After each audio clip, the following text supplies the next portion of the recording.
Hello there, this is Ty the Movie Guy, and believe it or not, we are already halfway through the year of 2026. So today we're going to stop and rank my top 10 most anticipated movies of the second half of the year. Fire, you son of a great power comes great responsibility. My brother and a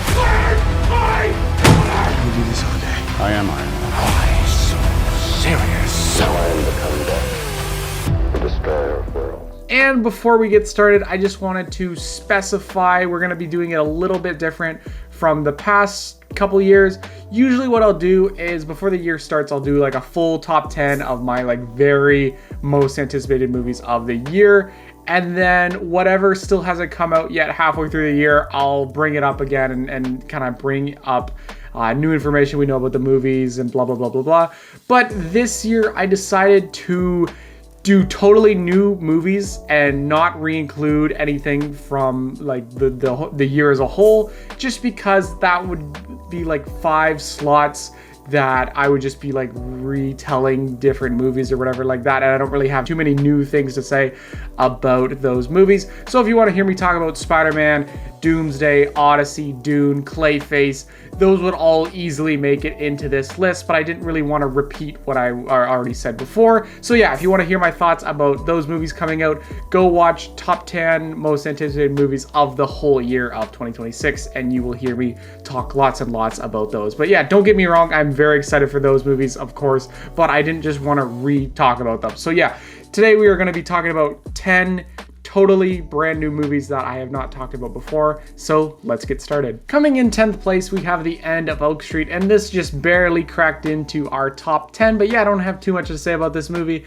All there is to say is it's a dinosaur movie, which is very exciting. You know, we don't really get too many of those aside from the Jurassic franchise, so yeah, it's cool to see a dinosaur movie outside of that franchise, and also it has a really great cast with Ewan McGregor and Anne Hathaway. So yeah, I'm really excited to see them together trying to survive getting attacked by dinosaurs. And I'm also pretty intrigued in the general premise of this movie, of how this whole neighborhood gets transported, I don't know, back in time or something like that, or what exactly happens. So I'm really hoping we actually get some proper answers in this movie to see why that happens and why they're in the prehistoric age and all that cool stuff. So yeah, I'm not really expecting much from this movie. I'm just expecting a fun time in a genre I like with some actors I like. So that's why this movie comes in number 10. Coming in 9th place, we have By Any Means. And this kind of totally flew under my radar until I watched the trailer a couple weeks ago. I think I saw Mark Wahlberg in the thumbnail and I'm like, oh, I like him.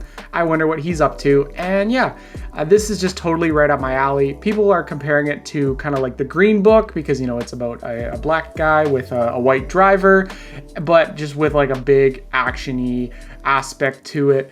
And yeah, that's just right up my alley. And also my mom was also really interested in it. What's not to love about a couple guys killing some KKK members?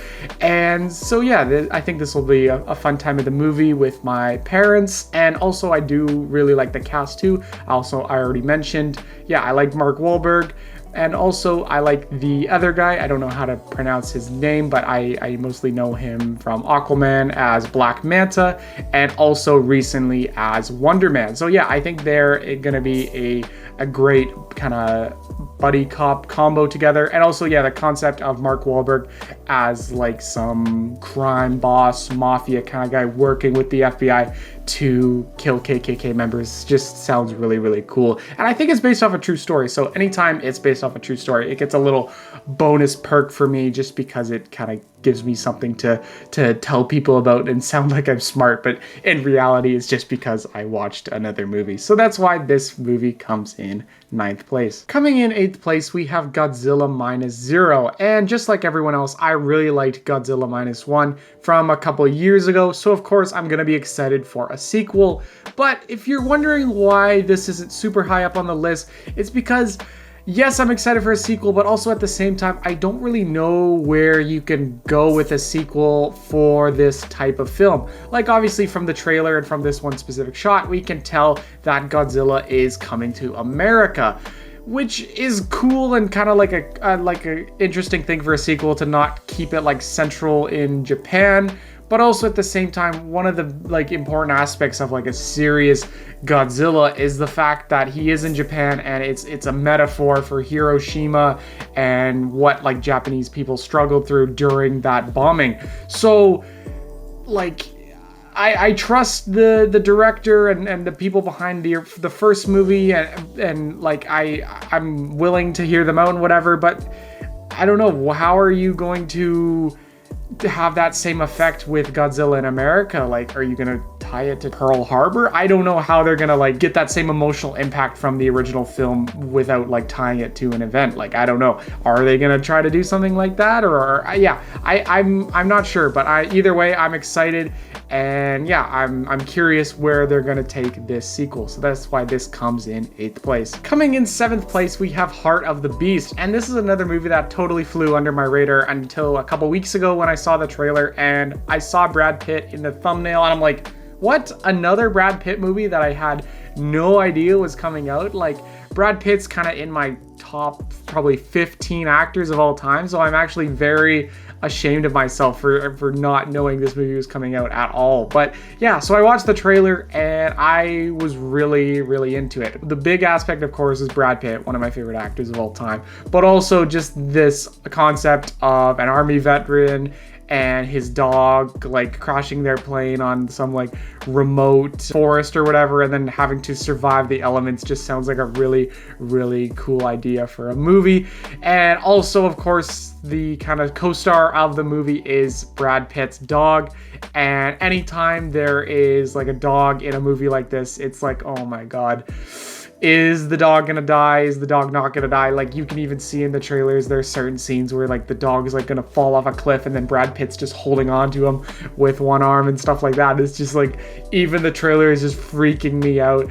And this is another trailer I showed my mom thinking she might like it, but she's too worried about the dog dying. So I think I'll probably have to watch this either by myself at home, or maybe go take some friends to see it. And I have to kind of do the reconnaissance for her to make sure the dog doesn't die, because yeah, I'm pretty worried about it. I will struggle through it just for Brad Pitt. But yeah, if the dog dies, I will probably cry. But yeah, either way, it just sounds like a really cool idea. Brad Pitt surviving in the forest with the dog, and also J.K. Simmons is in it, probably not for too much, but yeah, he's also a great actor. And also directed by David Ayer, a great director who's done great movies like Fury and End of Watch. So yeah, seeing him partner up with Brad Pitt again is really exciting. So that's why this comes in 7th place. Coming in 6th place, we have back-to-back Brad Pitt movies with The Adventures of Cliff Booth. And I liked Once Upon a Time in Hollywood. It's not my favorite Tarantino movie. It's kind of like middle of the road Tarantino, which isn't saying it's bad at all. Tarantino's a great director, so most of his movies are great. But yeah, it's kind of a middle of the road Tarantino for me. So I wasn't dying for a sequel to that movie specifically, but what I'm more excited for about this movie is just kind of the people behind this movie, because it's a movie written by Tarantino, directed by David Fincher, starring Brad Pitt. Like, that is like one of the best combos of all time. So just for like that entire like group working together alone easily gets that a spot on this list. So yeah, I don't have too much to say. It's Brad Pitt. His Cliff Booth character from Once Upon a Time in Hollywood was a great character back in that movie, so I'm excited to see more adventures of him. I don't know what's gonna happen in this movie. I'm sure there's gonna be some cool action, some weird stuff that's gonna go down in classic Tarantino style, probably some feet too, knowing Tarantino, and all that fun stuff. And hopefully DiCaprio makes a little appearance as Rick Dalton. I'm not 100%. I think there's kind of been rumors. I don't know if they've been confirmed or not, but yeah, if he were to show up, that would be really great as well. But also, this is a Netflix movie, which is kind of disappointing. Hopefully I will be able to watch it in theaters. I think they're doing like a month early IMAX screening. So usually when it's like a Netflix movie, they release it like a week early in theaters, but I just wait the week to watch it at home to just save my money, and usually I don't care too much. But if it's a month in advance and it's a movie like this, I will probably go check it out in theaters, because yeah, just for that amazing writer, director, actor combo. So that's why this movie comes in 6th place. Coming in 5th place, we have The Rivals of Amaziah King, and this is a movie with another absolutely banger senior actor combo with Matthew McConaughey and Kurt Russell, with Kurt Russell returning to the Western genre, a genre he is absolutely amazing in, of course, with The Hateful Eight, Bone Tomahawk, and Tombstone. So yeah, seeing him return to this genre with more of a modern aesthetic to it is going to be really cool to see. And I think he's also an antagonist in this film, so that's going to be exciting. And then also Matthew McConaughey, he's not really known for Westerns, but I think he's going to fit in perfectly with his Southern twang to him and everything like that. And so what we've learned from the trailers is I think Matthew McConaughey's character, Amaziah King, he's like a honey farmer, a bee farmer. And then so Kurt Russell's gang or whatever steal his bees and everything like that. And he's got to work to get it back and all of that. So yeah, that's like a film concept that I've never really heard of before. Like, I can't think of any movie where someone steals bees or something like that. So yeah, that sounds really unique and interesting. And also, this is a movie that has basically released early, like a year early in film festivals and everything like that, and everyone is raving about it in film festivals. So I've heard about this film for months and months now, and I've been really excited for it. And so when the trailer finally came out a couple months ago, I was really excited to check it out, and yeah, it really hooked me. So yeah, I'm really excited to see it whenever it comes out, I think sometime in the fall. So that's why this film comes in 5th place. Coming in 4th place, we have How to Rob a Bank. And once again, this is another movie I had no idea about until I watched the trailer, and it immediately hooked me. You'll notice all throughout this video, it's a common trend where I have no idea a certain movie exists, and then I watch the trailer and then I'm instantly into it. I feel like I'm kind of losing my touch regarding movies that are coming out. It's probably because I haven't made enough videos lately, but yeah. So with this movie, we have Nicholas Hoult in the lead, which is really exciting. Of course, coming off of his big win in Superman as Lex Luthor. Him in the lead is really exciting, along with Pete Davidson, Zoe Kravitz, John C. Reilly, the kid from The Penguin. That is just a stellar cast all around. And then all directed by David Leitch, who you may know from Deadpool 2, Bullet Train, The Fall Guy. He's just, absolutely amazing in action comedy movies. Specifically, I really did love Bullet Train and Deadpool 2. They were really great. Fall Guy, I wasn't crazy about. It disappointed me a little bit. So hopefully he can tap into like how he did in like Bullet Train. Like that was just like a total surprise to me how like funny and action packed it was. And I love how it's own original standalone movie. Like it's not a franchise like Deadpool or anything like that. It just blew me away for its originality and fun and action and everything like that. So yeah, I'm really hoping this movie can tap into the same magic of Bullet Train. And off of the trailer, it's definitely hooking me already. Like on the surface, it's another like bank robbing movie, but I think the real twist that makes it really unique is the fact that it's a bank robbing movie, but they're also like YouTubers and they're like streaming like robbing banks and stuff like that, and they have fans and stuff like that, which is like a really fun concept to a heist movie like this. So yeah, all in all, great cast, great director, great concept. So that is why I'm really excited for this movie, and that's why it comes in 4th place. Coming in 3rd place, we have the film Wildwood, and this is a movie we've known about for quite some time now, but I was never really too into it. Maybe it's because it's the studio Laika. I was never really too much into their kind of stop motion style. Like they're obviously most known for Coraline, but yeah, I never gravitated towards that or really anything else they put out until I saw the trailer for this film. And I don't know what it was, but yeah, that trailer really blew me away. Probably part of the reason was it included a song I like, My Tears Are Becoming a Sea. It's a song I hear all the time in movie edits, so that was really cool. And also, I think just in the era we're in now with animation, where everything kind of feels the same aside from like Spider-Verse and a few other outliers, everything just kind of feels so samey and boring nowadays. And also with the big uprising of AI, thankfully it hasn't really reached like mainstream animated feature films. I unfortunately feel like that will eventually come, but seeing it online all the time, I'm just getting like sick of it, and just seeing like just this slop all the time. Seeing this original animated movie that I know came from real life people, and you can like just feel the effort and love put into this, like just like me personally who's done Lego animation back in the day. If you remember my original channel, You're a Real One, me doing stop motion back in the day, I know the struggles of taking a picture, moving it, taking a picture, moving it, taking a picture. So yeah, imagine doing that for like a 2-hour film like that is just really, really impressive. And yeah, just something about this movie is just really just kind of nostalgic, even though I wasn't crazy about Leica back in the day, but seeing a new Leica movie just kind of reminds me of my childhood either way. So yeah, that's why this film comes in third place. Coming in second place, we have The Dog Stars, and this is Ridley Scott's next film, one of my favorite directors, and basically the general premise is Jacob Elordi is our lead, and it's about him and his dog surviving this post-apocalyptic environment, and we don't know exactly how it got to this state, or we don't know if it's like a zombie apocalypse. Like we like in the trailer we can see like these like freaky people like chasing after them and everything like that, but they haven't exactly shown that they're zombies or not. So I think it's based off a book, so I don't really want spoilers from the book, so we don't know if they're these like psychotic people or whatever, or they're like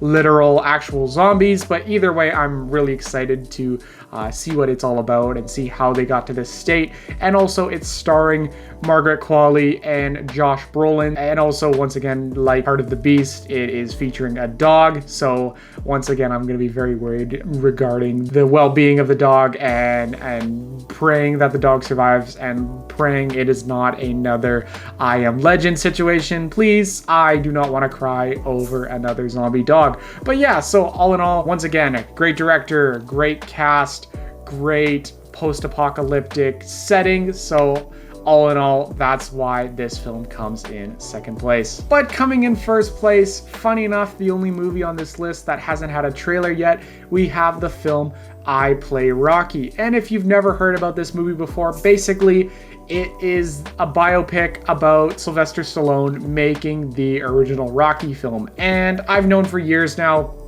all the struggles about making this movie, about how you know, there was like budget problems, and how Stallone had to like sell his own dog to make enough money to make the film, and then after the film was such a success, he bought his dog back and everything like that. And it's funny how in the movie, like, it's of course a underdog story, but the real life creation of the movie itself was also a huge underdog story. So yeah, like, you know, Stallone having to write the script and then also act in the film, and then for the later films he was also the director. But yeah, so yeah, I'm really excited to see all the details about making a film I love so much. And there's a couple other movies like this, about movies, like specific movies. Like we have Hitchcock, the movie about making Psycho, and then we have The Disaster Artist, the movie about making The Room. So I would love to see more movies about making movies, specifically movies, you know, had like a real big struggle and interesting story behind making the movie. So obviously the first thing that comes to mind for me would be Jaws. I think the making of Jaws would be a really cool movie, dealing with like the shark, all the struggles getting the shark to work and so on and everything like that, and working in like a small little town, and you know, casting a young Steven Spielberg and everything like that. I think would be really cool. But yeah. Back to I Play Rocky. Yeah, I think it's really cool seeing like I don't know his name, but yeah, a younger guy playing a young Stallone, and then we're gonna have like a young guy playing young Carl Weathers and everything like that. I think is just really cool. And yeah, I'm really excited to see all the details in making Rocky. And also it's directed by Peter Farrelly, one of the Farrelly brothers, which is I'm a little hesitant about. I like Dumb and Dumber, and I like The Green Book, but also he's done like quite a few bad comedy movies. But if he can kind of hone into his kind of Green Book mindset, like, you know, biographical, not much of a comedy, kind of that side of him, then we're in for a really good movie. So yeah, all in all, I'm really excited for this film, and that's why it comes in first place. So there you have it. That is my list for the top 10 most anticipated movies of the second half of the year. And once again, I want to specify, I intentionally didn't want to include Clayface, Dune, Spider-Man, Avengers, Odyssey. Of course, those would all make it into like the very top 5. So yeah, I didn't want to crowd this list with stuff I've already talked about. That's obviously why this isn't on that list. But of course they would be. But yeah, I wanted to shine some light on something that you maybe haven't heard of yet. So all in all, I'd love to hear what you're excited for the second half of the year, and that's about it. So farewell.